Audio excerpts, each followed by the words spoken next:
I took the graveyard shift at the All Soups in Carrizozo because Mike wrecked my truck and couldn't cover the tow bill. That's pretty much it. He'd borrowed the Silverado to haul some guy's furniture down to Alamogordo, made $40, and put the whole back end into a ditch off Highway 70. The tow came to $300 and change. Mike had $60 and a bunch of promises, so I needed hours. Fast ones. The Allsup's job came through a guy Mike knew from the rail yard, except there wasn't really a rail yard anymore, just some old ties and a chain-link fence behind the store. The manager called me on a Tuesday. Her name was Mildred Fernandez, and she asked if I could start that week. I said sure. She asked if I had reliable transportation. I didn't laugh. I told her I'd figure it out. Mike drove me in his girlfriend's Civic. The whole ride he kept saying he'd pay me back, that he had something lined up in Ruidoso, that it was basically a done deal. I didn't say much. I just watched the scrub roll by and thought about how I was going to pull graveyard shifts at a gas station instead of sleeping. The Allsups sat right on US 54, where the town kind of faded out. On one side, you had a couple of houses with those wooden slat fences, a closed-down trading post, and a church with a blue metal roof. On the other side, it was just empty land and the highway heading north toward Corona. The store itself looked like every other Allsups I'd ever seen. Red and yellow sign, big windows, 2 gas pumps out front that probably got updated sometime in the 2000s. The parking lot had that white caliche dust over everything. Mike dropped me off and told me good luck. I told him not to wreck the Civic. I went inside at 4 in the afternoon. The AC hit me first, that heavy cold air that smelled like disinfectant and old coffee. There was a kid at the register, maybe 19, and he looked relieved when I walked in. He didn't say anything, just nodded toward the back. Mildred came out of the office a second later. She was shorter than me, maybe 5'6", with dark hair pulled tight in a bun, and this square jawline that made her look serious even when she wasn't trying. She wore a polo shirt with the Allsups logo and a name tag and black slacks that had a permanent crease ironed into them. Practical shoes, the kind that didn't mess around. "Liam?" she said. "Yeah." "Mildred Fernandez.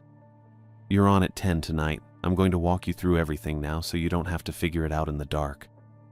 I liked that she didn't waste time.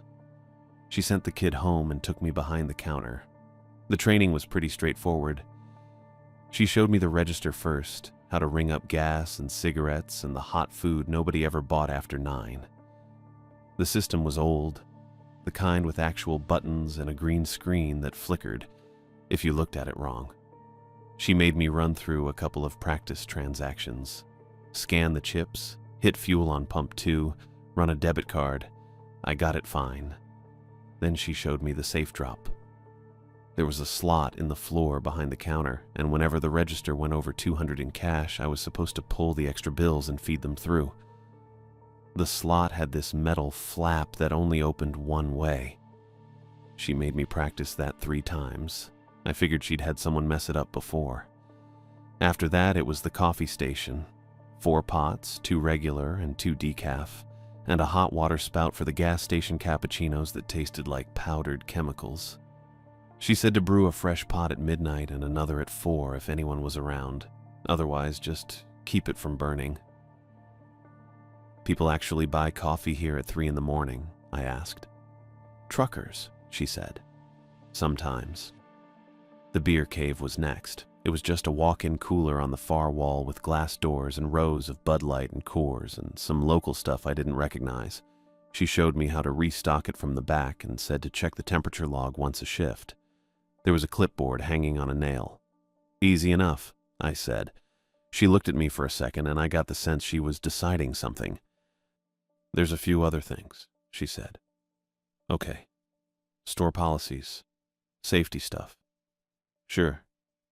She went back behind the counter and pulled out a laminated sheet from under the register. It was white paper, the kind you'd run through a home printer, with a list of bullet points in Times New Roman or something equally boring. The lamination had a couple of air bubbles trapped in it. She set it down in front of me. "Read this," she said. I picked it up. The title at the top said, "Night Shift Checklist," in bold letters.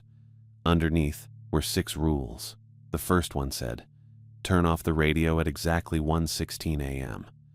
Leave it off for 9 minutes. Turn it back on at 1:25 a.m. I read it twice because it didn't make sense the first time. The second rule, if the beer cave door clicks after midnight, lock it immediately and do not look through the glass. Wait until morning shift to open it. Third, if anyone asks for a map or directions to Oscura, politely decline. Do not provide written or verbal directions. Fourth, do not answer the back office phone after midnight, even if the caller ID says Allsups. Fifth, if you find ice cubes that feel warm to the touch, dump them into the mop sink. Do not let them touch standing water. Sixth, if you see a woman in a blue jacket standing by pump 2, do not go outside. Call this number immediately. There was a phone number written in pen at the bottom, 10 digits with a 505 area code. I looked up at Mildred. She was watching me with that same serious face, no hint that she was joking. "You want me to read it again?" she asked. I said. "I mean, I got it. Read it again." So I did. I went through the whole list a second time, slower, trying to figure out if this was some kind of hazing thing. New guy gets the weird fake rules, everyone has a laugh. But Mildred didn't look like she was setting up a joke. She just stood there with her arms crossed, waiting. When I finished the second read, she took the sheet back and slid it under the register again. "Those aren't suggestions," she said. "You follow them exactly." "Okay," I said. "I'm serious, Liam. Exactly. Got it." She held my eyes for another couple of seconds, then nodded. "Good. Let's go over the mop closet." She walked me through the rest of it, where the cleaning supplies were, how to lock the front door if I needed to use the bathroom, how to handle the pumps if someone drove off without paying, which almost never happened, but I had to log it if it did. She showed me the schedule taped to the office wall and said I'd work Sunday through Thursday, 10 p.m. to 6 a.m. And if I needed a shift covered, I had to ask her 72 hours in advance. "No call, no show. You're done," she said. "I don't care what the reason is." "Understood. Any questions?" I had about a dozen, but none of them seemed like the kind she wanted to answer. The laminated list was sitting under the register like a coiled spring, and I didn't really know what to do with that, so I just shook my head. "No, I'm good." "Okay. Be here at 9:50 tonight. I'll be here until 10:15 to make sure you're settled." "Sounds good." She grabbed her keys from the office and walked me to the door. The kid from earlier was sitting in a beat-up Toyota in the parking lot, scrolling on his phone. Mildred waved him off and he drove away. "You need a ride back?" she asked. "I'm good. My brother's coming." That was a lie. Mike was probably asleep or working on the Ruidoso thing that wasn't going to happen. But I didn't feel like explaining, and Mildred didn't push it. She just nodded and got into a white Ford Explorer that had a rosary hanging from the rearview mirror. I walked across the highway to the old trading post and sat on the wooden steps out front. It was almost 6 by then, and the light was starting to go orange over the scrub. A couple of cars passed, but nobody stopped. I called Mike, and he didn't pick up, so I called his girlfriend, Angie, and she said she'd come get me in an hour. I sat there and thought about the list. Turn off the radio at 1:16, don't look through the beer cave glass, don't give directions to Oscura, don't answer the phone. Warm ice cubes, a woman in a blue jacket. It was weird, obviously. But I couldn't tell if it was the kind of weird that meant something or the kind of weird that was just small-town boredom turning into superstition. Maybe someone's ex worked nights and they didn't want her calling. Maybe the radio had some electrical short that acted up after 1 in the morning. Maybe Oscura was a bad spot where people got lost or ran out of gas and the company didn't want liability. I didn't know. But I also didn't really care. I needed the paycheck. Mike owed me $300 and change, and even if he came through, which he probably wouldn't, I still had rent and my phone bill and groceries. The All Soups gig was $8.50 an hour, which wasn't great, but it was 40 hours a week, and Mildred said they didn't mess around with the paychecks. That was enough. If I had to turn off a radio at 1:16 and pretend a laminated list made sense, fine. I could do that. I'd worked worse jobs for worse reasons. Angie showed up a little after 7 in the Civic. Mike was in the passenger seat looking sheepish. I got in the back and didn't say anything. Angie asked how it went and I told her fine. She asked if Mildred seemed okay and I said yeah, she seemed fine.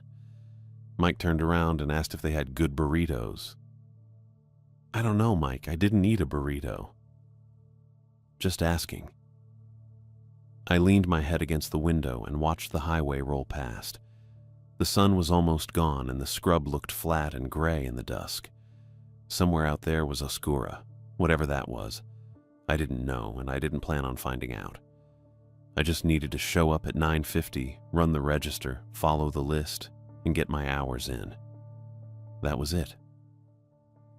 The first 3 nights were boring enough that I started thinking Mildred might just be superstitious. That happens out here. People get weird about things. I had a cousin in Vaughan who wouldn't drive past the cemetery after dark because her grandmother told her not to. Never had a reason. Just didn't. I figured maybe the list was something like that. The work itself was straightforward. I stocked shelves when the delivery truck dropped off boxes on Monday night. Mostly chips and jerky, some canned goods that didn't move fast but had to stay on the shelf anyway. Rotated the taquitos in the heated roller case every few hours. They never sold after midnight, but Mildred told me to keep them turning until 2 a.m., so they wouldn't get a hard spot on one side. I mopped the tile by the fountain drinks on Tuesday because someone had spilled what I'm pretty sure was a large Dr. Pepper and didn't say anything. The floor was tacky enough that my sneakers made a peeling sound when I walked over it. Ranch hands came through around 11 most nights, bought tall boys of Coors, and sometimes a bag of flamin' hot Cheetos or beef jerky. Paid cash. Didn't say much beyond thanks and have a good one. A few travelers stopped for gas, people passing through on their way to Roswell or Albuquerque, I guessed. They looked tired. Bought coffee even though it probably wasn't great. I didn't blame them. Long empty highways do that. The fluorescent lights buzzed the same way all night. That was the loudest thing most of the time. That and the hum from the coolers in back. I'd hear a car pull up maybe once an hour, sometimes less. In between, it was just me and the aisles and that sticky brightness that made everything look a little too sharp. I nearly forgot about the laminated sheet. I remembered it at 1:16 the first night because I'd been watching the clock. Turned the radio off right on time, felt a little stupid doing it, then turned it back on at 1:25. Nothing happened. Same country station. Same songs I'd heard twice already that shift. I figured that was it. Just a thing Mildred wanted done.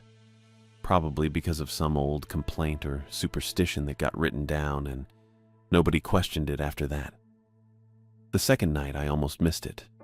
I was restocking the candy bars near the register, putting the Snickers in front because they sold better than the Milky Ways, and I saw it was 1:14. I finished the box, wiped my hands on my jeans, and turned the radio off at 1:16. Waited, turned it back on. Same deal. Normal static for a second, then the country station came back in. The third night, I didn't think about it until 1:15. I was in the back, checking the beer cave temperature log, 36 degrees, same as always, and I had to jog up front to hit the power button in time. I felt annoyed at myself for caring, but I did it anyway. That was Sunday, Monday, and Tuesday. Wednesday night was different. I'd settled into the rhythm by then. Knew which tiles near the coffee station were uneven. Knew the register drawer stuck a little if you pulled it too hard. Knew that the beer cave door didn't actually click on its own. At least, not yet. And I was starting to think maybe it never would. The night was slow. I sold 2 coffees before midnight, both to the same guy in a Peterbilt who was hauling something north. He didn't say what. I restocked the napkins by the hot food station and wiped down the counters. Checked my phone a few times, but didn't have signal strong enough to load anything. So I just looked at the time. 1 a.m. came and went.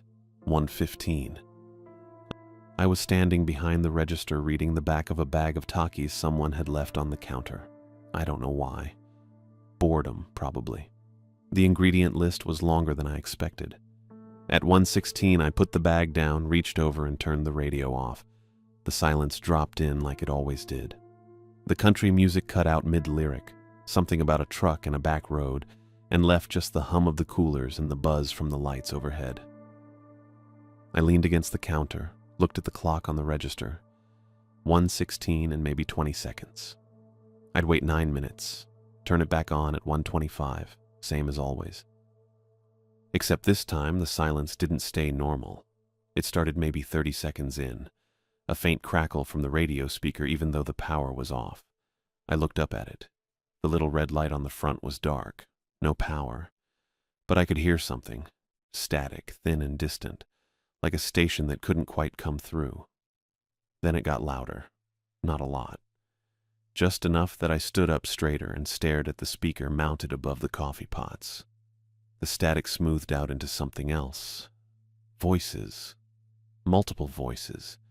Layered over each other like different people reading the same thing at the same time but not quite in sync. I caught fragments. 17 north by 32 west. Wind direction holding steady. 16 confirmed. Repeat. 16. The voices were flat. No emotion, just reading. I couldn't tell if they were men or women. It all blurred together into this weird monotone that made my skin feel cold. I didn't move. The coordinates kept coming. Numbers I didn't recognize. Then something about air pressure. Then 16 again, repeated 3 times by 3 different voices that almost matched but didn't. My hand was on the edge of the counter. I realized I was gripping it hard enough that my knuckles were white. The laminated list was under the register, right where Mildred left it. I didn't need to pull it out. I knew what it said. Turn off the radio at 1:16. Leave it off for 9 minutes. Turn it back on at 1:25. It didn't say the radio would keep talking. The static shifted. I heard something that might have been Morse code, or maybe just rhythmic clicks. Then the voices came back. Adjusting for deviation. 16 Mark II. Do not proceed without clearance. I looked at the clock. 1:18. The voices stopped. Just cut out. No fade, no trailing static. 1 second they were there, and the next it was silent again. Except it wasn't the same silence as before. This one felt wrong. Too complete. I couldn't hear the coolers anymore. Couldn't hear the fluorescent lights. Couldn't hear anything. It was the kind of quiet that doesn't happen in a building with electricity running through it. Everything hums. Always. But right then it was like even the walls had stopped. I held my breath without meaning to. The air felt heavier. Or maybe that was just me. I don't know. I kept staring at the radio, waiting for it to crackle again, but it didn't. The red power light stayed dark. The speaker stayed silent. I checked the clock. 1:20. 5 more minutes. I didn't move from behind the register. My heart was doing something uncomfortable in my chest. Not racing, exactly. Just beating harder than it should have been. I told myself it was interference. Old equipment. Maybe a CB radio from a truck outside, bleeding through on some frequency that didn't make sense. That happens sometimes. Except I hadn't heard any trucks pull up, and the radio was off. 1:23. The silence pressed in. I realized I was holding the edge of the counter again. I made myself let go, flexed my fingers. They felt stiff. 1:24. I reached for the radio. My hand was steadier than I thought it'd be. I watched the clock, watched the numbers flip. 1:25. I turned the radio back on. The country station came through immediately. Clear, no static. Some song about whiskey and regret. The singer's voice sounded normal. The hum of the coolers came back. The fluorescent lights buzzed overhead like they always did. Everything was fine. I stood there for a long time. Maybe 2 minutes, maybe 5, just listening, waiting for the voices to come back. They didn't. The radio played 3 more songs. I didn't move.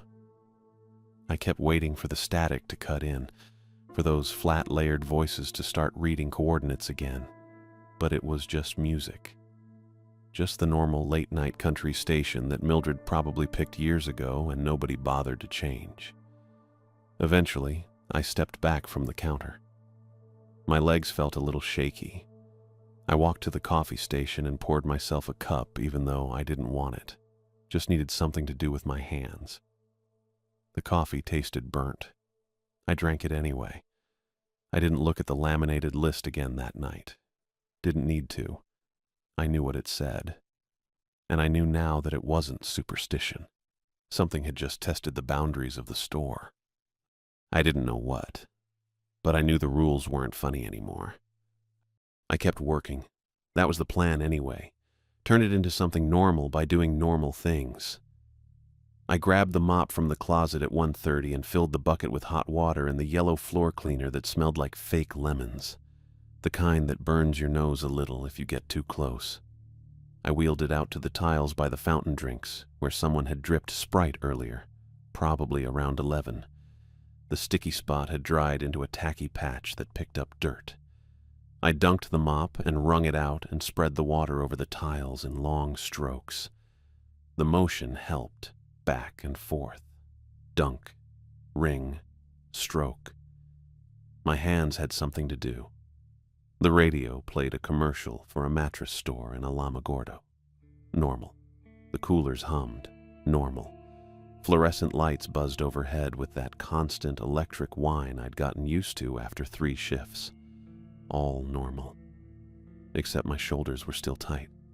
My jaw hurt from clenching it. I kept seeing the radio's power light. Dark, off, and those voices coming through anyway. 16 confirmed, adjusting for deviation. I pushed the mop harder than I needed to. The Sprite was already gone, but I kept going, working my way toward the register, then back toward the coffee station. The floor didn't need it. I just needed to move.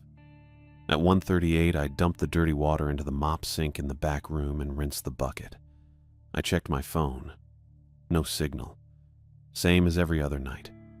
I thought about calling Mike when I got home, just to hear someone talk about something stupid and unimportant. His Ruidoso job that probably didn't exist. Angie's car trouble. Anything. I walked back to the register and stood there, looked at the laminated list under the counter. Didn't pull it out. Didn't need to. I'd already memorized the whole thing. At 1:40, a car pulled into the lot. I heard the tires first, that crunch of caliche dust under rubber. Then headlights swept across the windows and a silver Honda Accord parked near Pump 1. The engine cut off. Driver's door opened.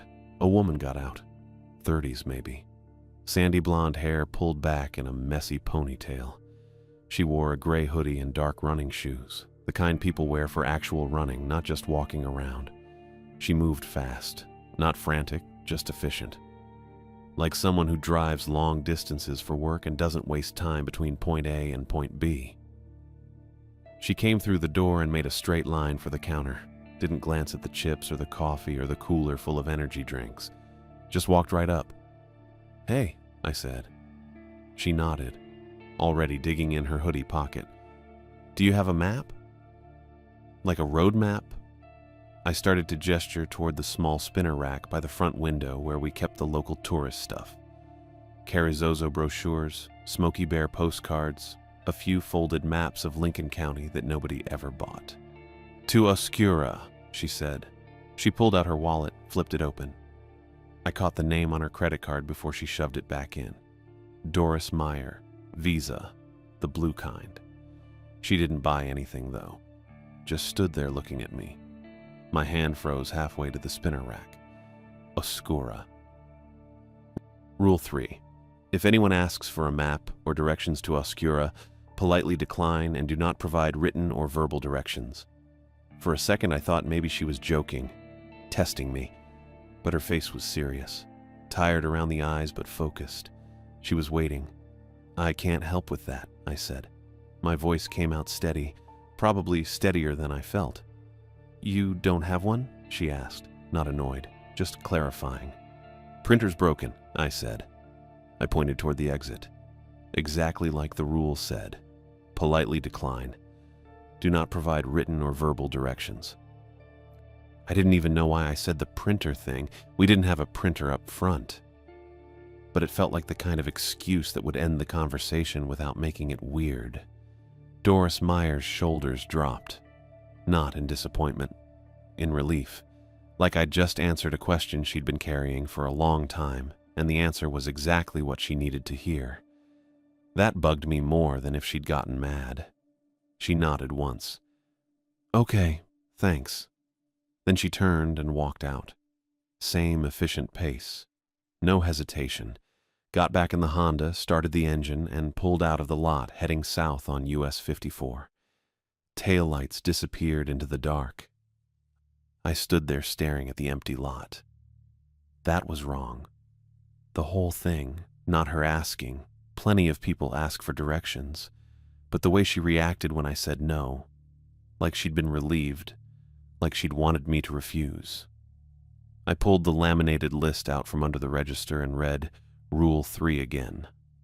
If anyone asks for a map or directions to Oscura, politely decline and do not provide written or verbal directions. It didn't say why. None of the rules said why. I started to slide the list back under the register when I heard it. Click. Quiet. Metallic. From the back of the store. I looked up. The beer cave was maybe 30 feet away. Glass doors closed. Cooler lights bright inside, casting that cold white glow over the rows of Bud Light and Coors and local six-packs. I waited, listened. Nothing. Just the hum of the coolers and the radio playing something twangy about a river. I put the laminated list back and walked toward the beer cave. Slow. My sneakers squeaked a little on the tile I'd just mopped. The door looked normal, closed, handle in the locked position. But I'd heard it. A click. Not loud but clear. The kind of sound a latch makes when it releases. Rule 2. If beer cave door clicks after midnight, lock it immediately and do not look through the glass. I stopped about 10 feet away. The lights inside the cooler dimmed. Just a little, like someone had turned a dial down halfway. Then they brightened again. Slow. The whole thing took maybe 3 seconds. Dim. Bright. Like a blink. My stomach dropped. I stepped forward and grabbed the door handle and twisted the little brass lock on the side. It turned with a stiff click. Locked. I did not look through the glass. I kept my eyes on the handle, on my hand, on the lock mechanism. The door rattled, not like wind, not like the cooler motor vibrating. It rattled hard, once, like someone on the other side had grabbed the handle and yanked it. I let go and stepped back. The door went still. I stood there, heart pounding, staring at the handle. Rule 2 said, lock it. Rule 2 said, don't look. Rule 2 didn't say what to do after that. I backed up toward the register, kept my eyes on the beer cave. The lights inside stayed bright now, normal. The door didn't move again. I reached the counter and stopped. My hands were shaking. Not a lot, but enough that I noticed. I needed to do something. Something that wasn't just standing here waiting. I pulled the receipt paper roll out of the register and tore off a long strip. Found a pen by the lottery ticket display. I clicked it 3 times before my hand steadied enough to write. 1:41 a.m. Woman asked for map to Oscura. Declined per Rule 3. She left. 1:43 a.m. Beer cave door clicked. Locked per Rule 2. Door rattled once after locking. I wrote the times as exact as I could remember. I wrote what happened in short sentences. Facts. Just facts. When I finished, I looked at the receipt paper. The ink was a little shaky, unrattled, but readable. I didn't know what I was going to do with it. Show Mildred, maybe. Or keep it. Prove to myself I wasn't making this up. Prove I was following the rules. Prove I was still in control. I folded the paper twice and shoved it in my jeans pocket. The beer cave door stayed locked. The lights stayed bright. The radio played another song. I stood behind the register and watched the clock tick forward. 1:45, 1:46. My shift didn't end until 6 a.m. I had 4 hours and 14 minutes left. At 2:12 a.m., the back office phone rang. I was wiping down the coffee station for the second time that night, something to do with my hands, when I heard it. 3 rings, sharp and loud enough to carry through the office door Mildred always kept propped open with a yellow plastic doorstop shaped like a wedge of cheese. I dropped the rag on the counter and walked back there. The phone sat on Mildred's desk next to a stack of invoices and a mug that said "World's Okayest Manager." The caller ID screen glowed green in the dim office light. It read, "All Soups." That didn't make sense. I was already inside the store. The only other All Soups I could think of was probably Roswell or maybe Ruidoso, but why would they call at 2 in the morning about anything that mattered? The phone rang again. I stood there looking at it, feeling stupid. Rule 4 said don't answer the back office phone after midnight, even if caller ID says All Soups. But standing there in the quiet office with the fluorescent light humming overhead and the phone ringing, the rule felt thin, made up. Mildred was careful, sure, but maybe she was just anxious. Maybe she'd had a bad experience once and built a whole system around it. People did that. The phone rang a 4th time. I picked it up. "Hello?" I said. There was a pause, just static and a faint hiss. Then a voice came through. "Liam." It sounded like Mildred. Same tone, same rhythm, but wrong, flat. The way a recording sounds when you play it through bad speakers, all the texture stripped out, no breath behind the words. "Yeah," I said. "You missed a refrigeration alarm," the voice said. "The beer cave, temperature's climbing. You need to open it now to prevent spoilage." I gripped the phone tighter. I locked it, per the rules. Another pause, longer this time. The static got louder for a second, then dropped. "The rules," the voice said, "are only for people who scare easily." My stomach dropped. "You're competent," it continued. "Mildred told me. You follow procedures. This is a procedure. Open the beer cave, check the thermometer, adjust if needed. Bring the ice scoop with you in case the drain's frozen." I didn't say anything. "Liam," the voice said again. Same flat tone. "The product will spoil. Corporate will bill the store. Mildred will have to explain why you ignored a direct alarm." "The door's locked," I said. The voice paused. Then it pushed harder. "Unlock it," it said. "Bring the ice scoop. Do it now." I hung up. My hand was shaking when I set the receiver down. I stared at the caller ID screen. It still said All Sups. The green glow made my fingers look sick. I pulled the phone off the hook and left it there on the desk, the dial tone buzzing faintly from the speaker. After a few seconds, it went to that fast, busy signal, then silence. I walked back to the register and grabbed the pen and the strip of receipt paper from my pocket. Unfolded it, clicked the pen 3 times and wrote 2:12 a.m. Back office phone rang. Caller ID said All Sups. Voice sounded like Mildred, but wrong. Told me to open beer cave. Hung up. I refolded the paper and shoved it back in my pocket. My handwriting was worse this time. The letters slanted. I looked at the beer cave. Still locked. Light still bright. No movement. I stood there for a while, listening to the radio play some song about a truck and a back road. My heart was still going too fast. At 2:30, a freight train rolled through. I heard it before I saw the lights. Low rumble that built slow, shaking the floor enough that the register drawer rattled. The horn blasted twice, long and loud, and the whole store vibrated. I watched through the front windows as the train passed maybe 20 cars, all boxcars and tankers, no graffiti I could see. It moved south, same direction Doris Meyer's Honda had gone. Then it was gone, and the rumble faded and the silence came back. Right after, the ice machine thumped. I turned. The machine sat against the wall near the fountain drinks, white metal with a scratched front panel and a dispenser chute that dropped cubes into a plastic bin. It thumped again, louder this time, and started running. The motor kicked on with a grinding sound I hadn't heard it make before. Cubes started coming out. I moved toward it, not thinking, just reacting. The machine wasn't supposed to run on its own. It dispensed when you pushed the lever. That was it. I got close and stopped. The cubes coming out of the chute were steaming. Not a lot, just faint wisps curling off the edges, the way hot food does when you take it out of the microwave. The bin was half full already, ice piling up fast, and every cube that dropped added another little cloud of steam. I reached out and brushed my fingers against the bin edge. Warm. Not hot enough to burn, but warm enough that it felt wrong. Oily, too. The water slicking the edge of the bin wasn't clean. It left a residue on my fingers, slick and faintly chemical, and I pulled my hand back and wiped it on my jeans. The machine kept thumping, kept dispensing.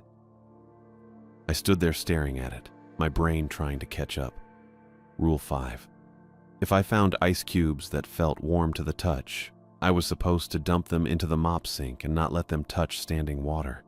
I didn't want to need that rule, but the bin was filling, and the steam kept rising, and my fingers still felt slick. I stood there staring at the ice machine for maybe 5 seconds before my brain caught up. Rule 5. Warm ice cubes. Dump them in the mop sink. Don't let them touch standing water. I didn't know what standing water meant exactly. The sink when it was full, probably, or a bucket. Maybe puddles on the floor. I figured I'd just keep them away from everything except the drain and hope that counted. The bin was almost 3/4 full now, still steaming. The chemical smell was getting stronger, kind of sharp, kind of sweet, nothing I recognized. I pulled a wad of paper towels from the dispenser near the coffee station and wrapped them around my right hand twice. Thick enough I wouldn't have to touch the cubes directly. I scooped a handful out of the bin. They were warm, not hot, but warm enough that it felt wrong. Ice shouldn't feel like that. The steam curled off my palm and the paper towels got damp fast. I walked toward the back room, holding my hand out in front of me, and shouldered through the door into the storage area. The mop sink was in the corner past the shelves of backup inventory. Extra chips, cleaning supplies, boxes of napkins stacked to the ceiling. I dumped the first handful into the stainless steel basin and went back for more. It took 6 trips, maybe 7. The machine finally stopped running halfway through, the grinding noise cutting off all at once, but the bin was still full of warm cubes, and I wasn't going to leave them there. I scooped and dumped, using fresh paper towels every other trip because they kept getting too wet to hold anything. By the time I carried the last handful to the sink, there was already a shallow puddle forming in the basin. The cubes melted fast, way faster than they should have. I dropped the last batch in and watched them collapse into water within seconds, barely a sound. Just a soft hiss, and then nothing. The puddle spread across the bottom of the sink, maybe half an inch deep. Smooth, completely still. I was about to turn the faucet on and wash it all down the drain when I noticed the reflection. The ceiling lights were bright back here. 2 long fluorescent panels running the length of the stockroom. They reflected in the water perfectly, sharp white rectangles against the dark metal of the sink. I could see the edges of the shelves, too, the shadow of a box near the left side. And I could see a shape standing in the stockroom doorway. Tall, narrow, wearing something dark that might have been a uniform. The reflection was clear enough I could make out shoulders, a collar, the suggestion of a cap or hat. I didn't move, just stared down into the puddle, my hands still over the sink, paper towels dripping onto the floor. The shape didn't move either. I wanted to look up, check the doorway, confirm what I already knew, which was that nobody was there, that I'd been alone in the store since Doris Meyer left over an hour ago. But I couldn't stop looking at the reflection because it was so clear, so detailed. And I didn't understand how the puddle could show me something that wasn't real. My heart was doing that thing again where it beat too hard. I could feel it in my throat. I counted to 3 in my head. Then I spun around. The stockroom doorway was empty. Just the door I'd come through, half open, the edge of the register counter visible through the gap. Fluorescent light spilling across the tile. No one standing there. No shape. No uniform. I let out a breath I didn't know I'd been holding. When I looked back down at the sink, the puddle was still there, still reflecting the ceiling lights. Except it wasn't. The lights were wrong. Harsher. Whiter. The kind of industrial fluorescence you'd see in a hospital or a government building, not the slightly yellowed panels we had in the stockroom. And they weren't above me. They were running horizontal, stretching away into the distance, lining the ceiling of a long hallway I'd never seen before. The hallway was narrow. Concrete walls painted some pale color, maybe beige, maybe gray. The lights reflected off the floor, which looked like polished linoleum. There were doors along the sides, metal doors with small windows set at eye level, the glass dark. And at the far end, something was moving. I couldn't make out what it was, just motion, a shift in the light maybe, or a shadow that didn't match the rest of the hallway. It was too far away to see clearly, but I got the feeling it had noticed me, that it was turning, orienting itself, looking back. I jerked away from the sink and my hip hit the edge of the shelf behind me. A box of napkins tipped and fell, but I didn't catch it. I just stood there, breathing hard, staring at the puddle from 3 feet away. The reflection didn't change. The hallway was still there. The lights, the doors, the thing at the end. Closer now, I thought. Maybe. I lunged forward and twisted the faucet on full blast. Water hammered into the basin, loud and cold, flooding the shallow puddle and drowning the reflection in seconds. I stood there and watched the water swirl and rise, washing away the last of the melted ice, erasing the hallway and the lights and whatever had been moving toward me. The drain gurgled. The water kept running. I didn't turn it off until the basin was completely clean, every trace of the puddle gone. Nothing left but steel and tap water and the normal reflection of the stockroom ceiling above me. My hands were shaking again. I turned the faucet off and stepped back. The stockroom looked normal. Shelves, boxes, mop bucket in the corner, cleaning supplies on the wire rack. The doorway was still empty. The fluorescent lights overhead were the same yellowed panels they'd always been. I walked back to the register and didn't look at the mop sink again. At 3:05 a.m., the silver Honda Accord pulled into the lot for the second time that night. I was behind the register, trying to focus on inventory notes Mildred had left in a binder under the counter. Cigarette counts, mostly. I wasn't retaining any of it. I'd read the same line 4 times. Marlboro Reds, carton log, verify against delivery receipt, and none of the words were sticking. The headlights swung across the windows and I looked up. Same car, same parking spot near pump 1. The driver's side door opened and Doris Meyer got out. She was soaked. Her gray hoodie was dark with water, plastered to her shoulders and arms. Her hair hung loose now, not in a ponytail anymore, dripping onto her neck. Her jeans looked heavy, sagging slightly, and her running shoes squelched when she stepped onto the pavement. I stared at her through the window. Then I looked past her, out toward the highway, toward the sky above the pumps. It was clear. No clouds, no rain. I hadn't heard thunder, hadn't seen lightning. The pavement outside was dry except for the spots where she was walking. She pushed through the door and stopped just inside, leaving wet footprints on the tile. She was shivering. Not violent, just a slight tremor in her shoulders, her hands. She looked at me and I could see her face better now under the store lights. Pale, tired, eyes a little too wide. "I need a map," she said. Her voice was flat. Same words as before, but the urgency was gone. It sounded rehearsed, scripted. I didn't say anything yet, just watched her standing there, dripping onto my clean floor, looking like she'd been caught in a storm that didn't exist. "I took a wrong road," she said. "Past the turnoff you're not supposed to mention. There was a fence, a gate, signs all over it. No trespassing, restricted area, that kind of thing. I stopped the car and I was going to turn around, but my radio..." She paused. Her hands twitched at her sides. "My radio filled up with voices," she said.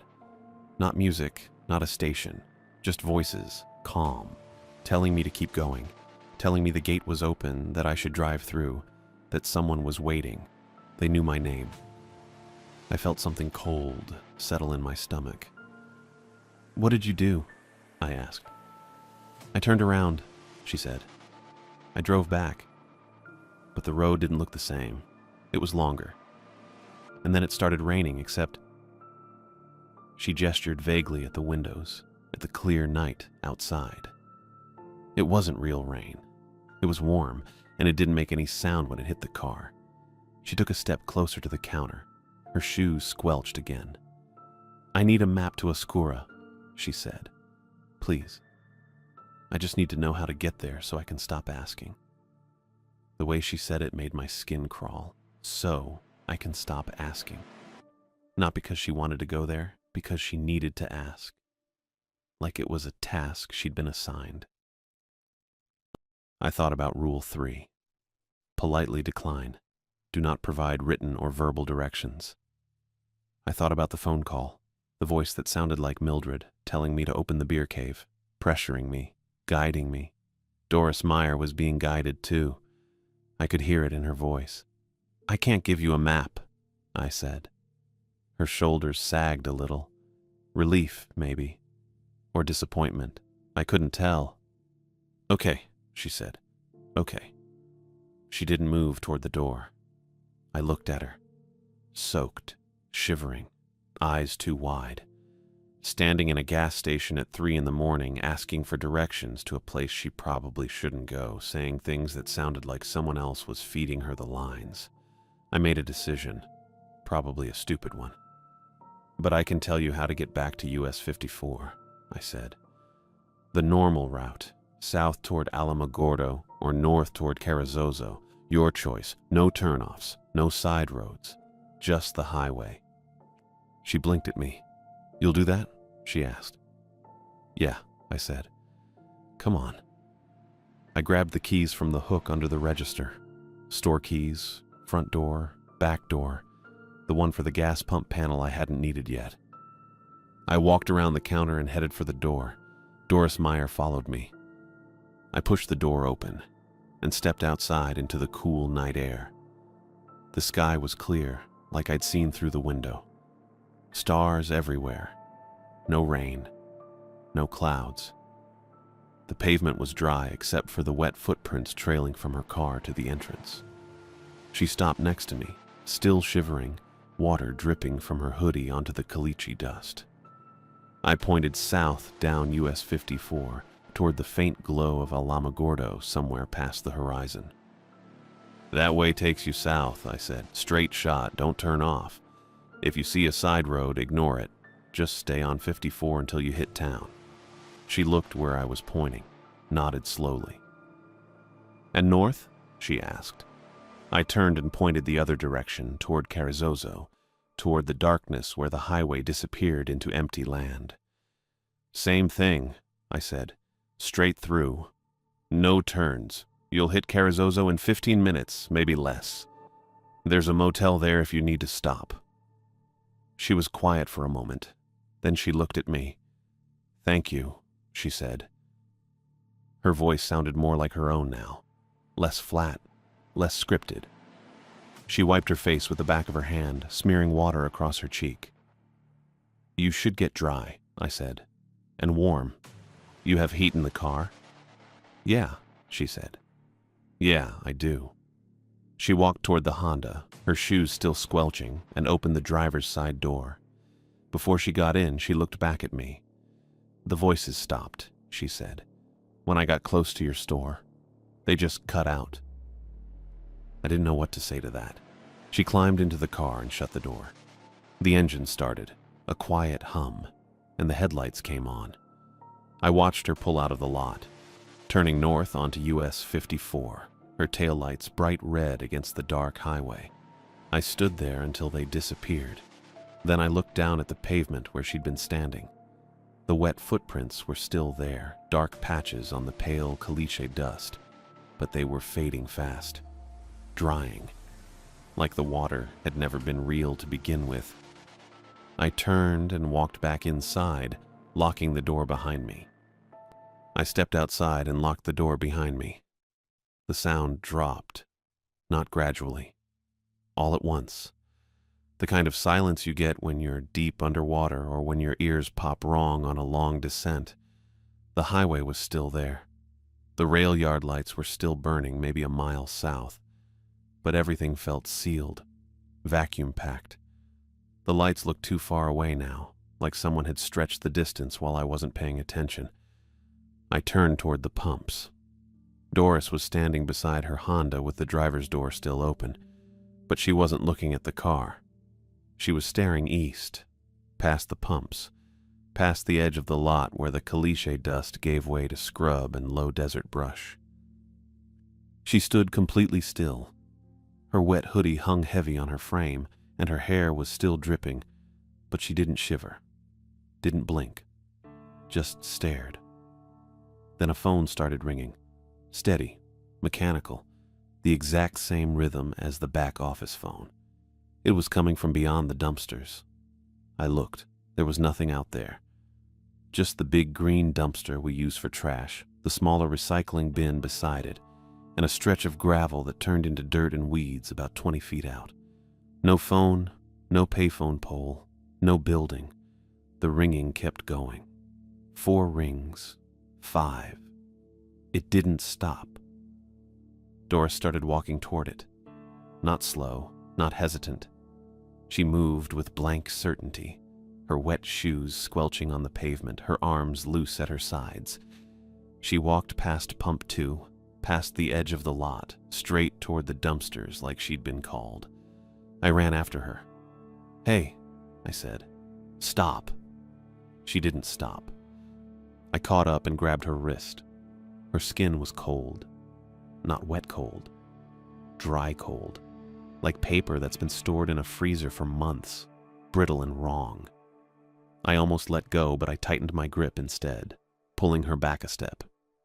She turned her head toward me. Slow. Her mouth didn't move, but I heard her voice anyway. "You can fix this. Open the beer cave. Take the ice scoop inside, that's all. It's easy." Her lips stayed closed. The words came through clear and flat like they'd been placed directly into my skull. No breath, no tone, just instruction. I stared at her. Her eyes were gray-blue and completely empty. She wasn't blinking. The phone kept ringing behind the dumpsters, steady and patient, and I realized she wasn't asking me to help her. She was being used, a lure, a script, the same way the voice on the back office phone had sounded like Mildred, but wasn't. Whatever wanted me to open that beer cave had tried the phone first. Then Doris. Now both. I let go of her wrist. She didn't move. Just stood there staring at me with her mouth closed and her wet hair dripping onto the pavement. I ran. Back across the lot, my sneakers slapping hard on the caliche dust, my keys jangling in my hand. I slammed into the front door, shoved the key in the lock, twisted it, and pulled the door open so hard it bounced off the doorstop. I stumbled inside, spun around, and slammed the door shut. My hands shook as I turned the deadbolt. The store reacted. The overhead fluorescents flickered. Once, twice. Then they started stuttering in a pattern, on, off, casting everything in strobing bursts. The beer cave lock rattled. Hard, like someone was yanking the handle from the inside with both hands, metal grinding against metal in fast, violent jerks. The radio flipped to static, not gradual. It cut mid-song and the layered voices came back immediately. Flat, monotone, overlapping. 16 Mark IV, adjusting frequency. Countdown initiated, 10, 9. Repeat. Countdown initiated, 8, 7. My heart slammed against my ribs. The back office phone started ringing. I could hear it from Mildred's office. Same rhythm, same timing. I glanced at the doorway and saw the faint green glow of the caller ID through the gap. Allsoups. It had to be. The ringing matched the train horn's timing exactly. 2 long blasts, a pause, then another. 6, 5. The beer cave lock rattled harder. The handle jerked up and down so fast it blurred. 4, 3. I couldn't think. My hands were shaking so hard I almost dropped the keys. The strobing lights made everything feel fractured and wrong. I looked at the register, at the laminated list still sitting on the counter where I'd left it. None of the rules covered this. I ran to the back hallway, past the mop closet, past the storage shelves, straight to the gray metal breaker panel mounted on the wall near the loading door. I yanked it open. Rows of black switches with faded labels written in Sharpie. Main, lights, register, cooler, gas pumps. I found the main breaker at the top, big, red, horizontal. I grabbed it with both hands and shoved it down. Everything died. The lights cut out. The cooler hum stopped. The static on the radio ended mid-word.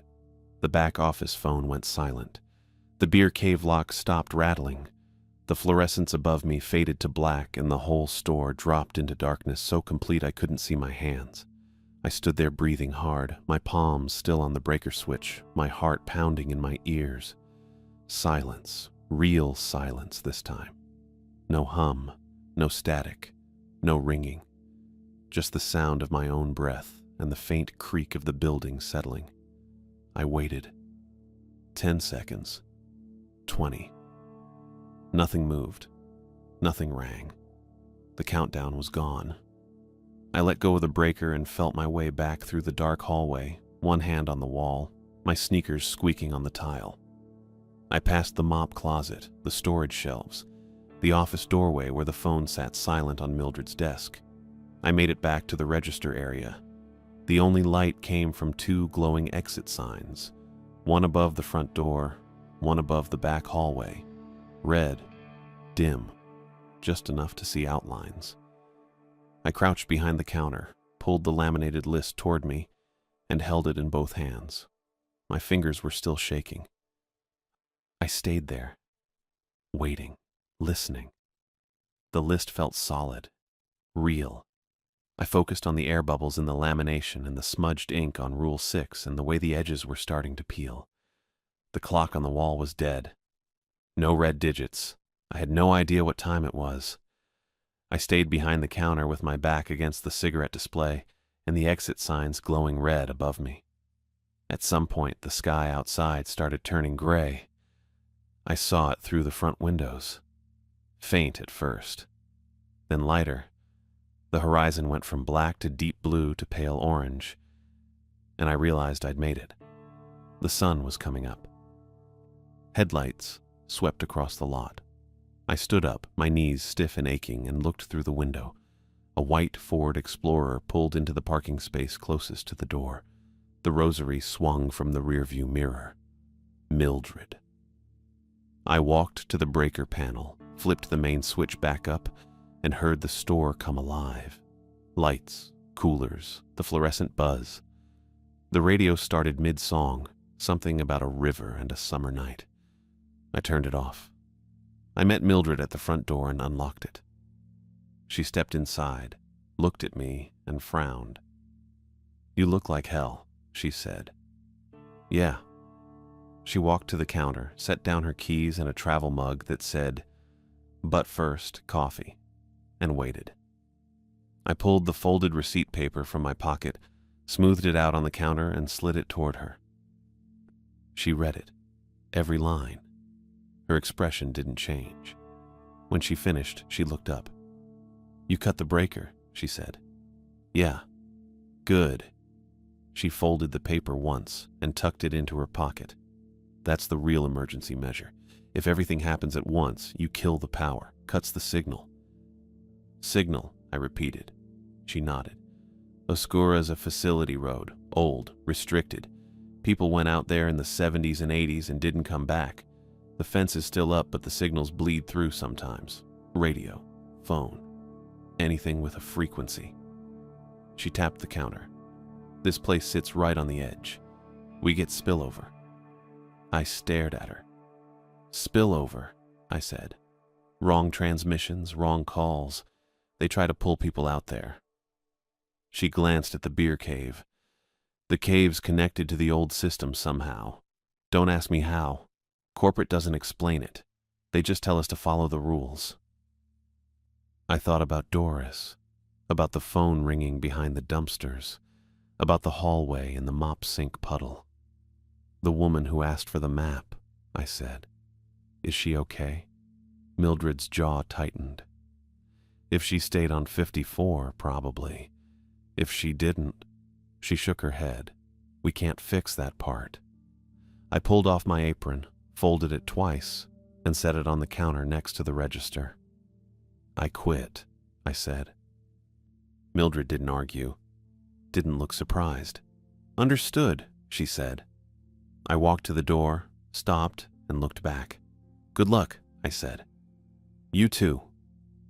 I left. The sun was fully up now, orange and bright over the desert. My hands were still shaking as I unlocked Angie's Civic and climbed inside. I started the engine, pulled out of the lot, and turned south on US 54 toward Alamogordo. I'd find another job, something that paid worse and didn't come with a laminated list. Mike still needed help with the tow bill, and I'd figure it out. I always did, but I wasn't going back to that store. I tried to be helpful, tried to do the right thing with Doris, and maybe I had. Or maybe I'd just opened a door I didn't understand, and now it wouldn't close cleanly. Either way, I was done. I kept my eyes on the highway and drove.